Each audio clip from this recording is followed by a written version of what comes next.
শিক্ষার্থীকে একা পেয়ে শ্লীলতাহানি। গতকাল সন্ধ্যায় টিউশন থেকে বাড়ি ফেরার পথে শিক্ষার্থীকে একা পেয়ে অশ্লীল কথা ও শ্লীলতাহানির অভিযোগ। বাধা দিলে ধর্ষণ ও খুনের হুমকির অভিযোগ উঠল দুই যুবকের বিরুদ্ধে।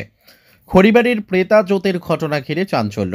জানা গিয়েছে, খড়িবাড়ির তারকনাথ সিন্দুরবালা উচ্চ বিদ্যালয়ের শিক্ষার্থী প্রতিনিয়ত খড়িবাড়ি হাট থেকে টিউশন শেষ করে বাড়ি ফেরে।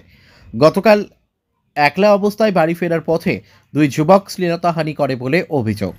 ঘটনায় মোহাম্মদ শামীম ও মোহাম্মদ সিদ্দিককে গ্রেপ্তার করেছে খড়িবাড়ি থানার পুলিশ।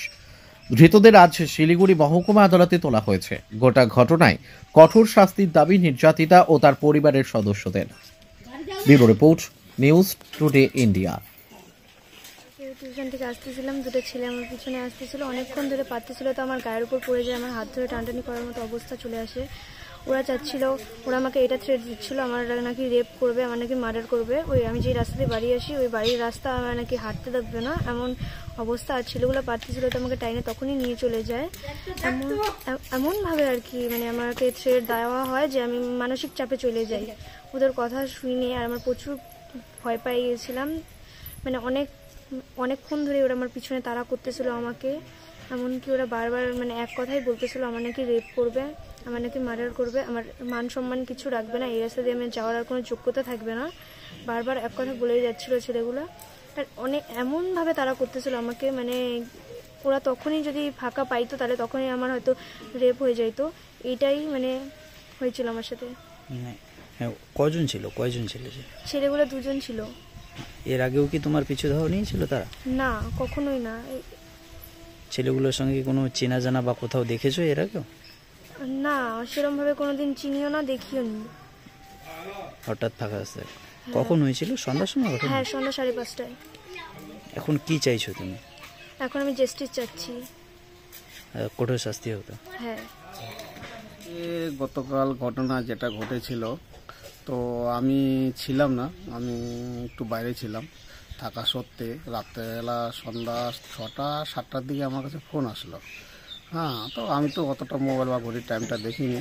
তাই আসার পরে শুনলাম যে এরকম ঘটনা।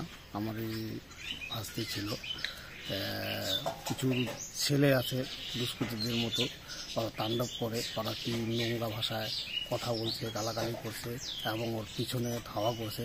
সামনে দুজন ছিল, পিছনে আর ওরা 3-4 জন ছিল। তো আমি চাই যে ওরা উপযুক্ত শাস্তি পাক, এবং কালকে পুলিশ দুজনকে অ্যারেস্ট করছে।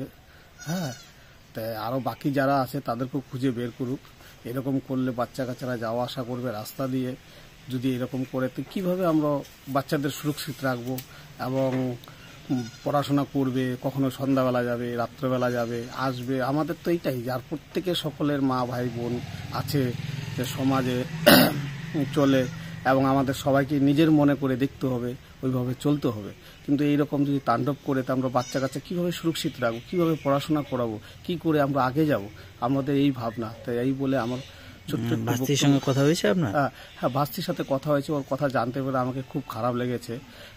কেন এইরকম ধরনের ঘটনা, প্রতিবেশী আমরা একসাথে থাকি, তারপর যদি এই ধরনের ঘটনা ওরা করে থাকে, তো এটা খুব লজ্জাজনক ঘটনা। কোনো হুমকি দেওয়া হয়েছে? এবং হুমকিও দিয়েছে ওরা, যে প্রাণ নাশের হুমকি দিয়েছে, যে মেরে ফেলবো, নাহলে তুমি এরকম এটা করবো সেটা করবো, অক্ষত ভাষা গালাগালি করেছে। তো এগুলা খুবই দুঃখজনক ও বেদনাজনক। এইসব ঘটনা যাতে পরবর্তী না হোক, আর অপরাধী শাস্তিমূলক সাজা পাক। কি হবেন আপনি? ভাস্তি হবে। আপনার ভাস্তি? আপনি উনার কাকু? হ্যাঁ, কাকু।